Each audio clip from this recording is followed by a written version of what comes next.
ദിവസം 6-7 മണിക്കൂറും ഈ റാങ്ക് ഫയൽ കുത്തിയിരുന്ന് പഠിക്കണം എന്തിനാണ്? ഒരു 1.5 മണിക്കൂറിന്റെ ഈ OMR ഷീറ്റ് കംപ്ലീറ്റ് ചെയ്യാം. പ്രോപ്പർ ആയിട്ട് ഒരു OMR ഷീറ്റ് എങ്ങനെ കംപ്ലീറ്റ് ചെയ്യാൻ നോക്കിയാലോ നമുക്ക്.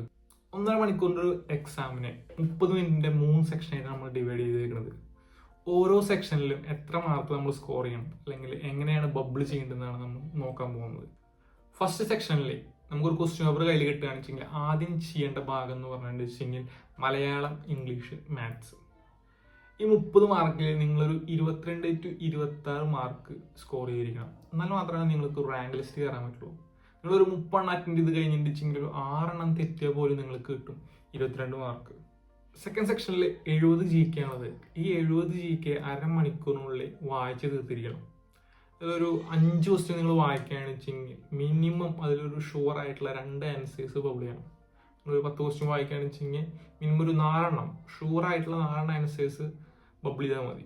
നിങ്ങൾ 70 ക്വസ്റ്റ്യൻ അരമണിക്കൂറിനുള്ളിൽ കംപ്ലീറ്റ് ചെയ്യുമ്പോൾ നിങ്ങൾക്ക് കിട്ടാൻ പോകുന്നത് 28 ഷുവർ ആൻസേഴ്സ് ആയിരിക്കും. അപ്പോൾ പറയുന്നത് വെച്ചാൽ 1 മണിക്കൂറിനുള്ളിൽ നിങ്ങളുടെ എക്സാമിൽ കിട്ടുന്ന മിനിമം മാർക്ക് പറഞ്ഞാൽ 50 ആണ്. ഫസ്റ്റത്തെ 22 മാർക്കും സെക്കൻഡിൽ 28 മാർക്കും കൂടി മിനിമം 50 മാർക്ക് 1 മണിക്കൂറിനുള്ളിൽ കിട്ടണം. പക്ഷേ കുറച്ചുകൂടി സിമ്പിളാന്ന് ചോദിക്കുക. ഫസ്റ്റ് സെക്ഷനിൽ നമുക്ക് ഒരു 26 മാർക്കാണ് കിട്ടി. സെക്കൻഡ് സെക്ഷനിൽ ഒരു 40-42 മാർക്ക് കിട്ടി കഴിഞ്ഞിട്ടുണ്ടെങ്കിൽ ഏകദേശം നിങ്ങളുടെ സ്കോർ പറഞ്ഞാൽ 1 മണിക്കൂർ കഴിഞ്ഞ് നിങ്ങൾക്ക് കിട്ടുന്ന സ്കോർ എന്ന് പറഞ്ഞു കഴിഞ്ഞാൽ ഒരു 68 മാർക്കായിരിക്കും. ലാസ്റ്റ് സെക്ഷൻ ഈ എക്സാമിനെ സംബന്ധിച്ചിടത്തോളം ഏറ്റവും ഇമ്പോർട്ടൻ്റ് ആയിട്ടുള്ള സെക്ഷനാണ് ഈ ലാസ്റ്റ് സെക്ഷൻ എന്ന് പറയുന്നത്. നമ്മൾ സെക്കൻഡ് സെക്ഷനിൽ ഡൗട്ടുള്ള കുറേ ക്വസ്റ്റ്യൻസ് നമ്മൾ നോട്ട് ചെയ്ത് വെച്ചിട്ടുണ്ടാവും. അതിലൊരു 50-50 ചാൻസ് ഉള്ള ഒരു 11 to 16 ക്വസ്റ്റ്യൻസ് നമ്മൾ സെലക്ട് ചെയ്യണം. നിങ്ങളൊരു 16 ക്വസ്റ്റ്യൻ 50-50 ക്വസ്റ്റ്യൻസ് അറ്റൻഡ് ചെയ്യണമെന്നിരിക്കുക. അതിലൊരു 9 തെറ്റിയാലും നിങ്ങൾക്ക് കിട്ടും 4 മാർക്ക്.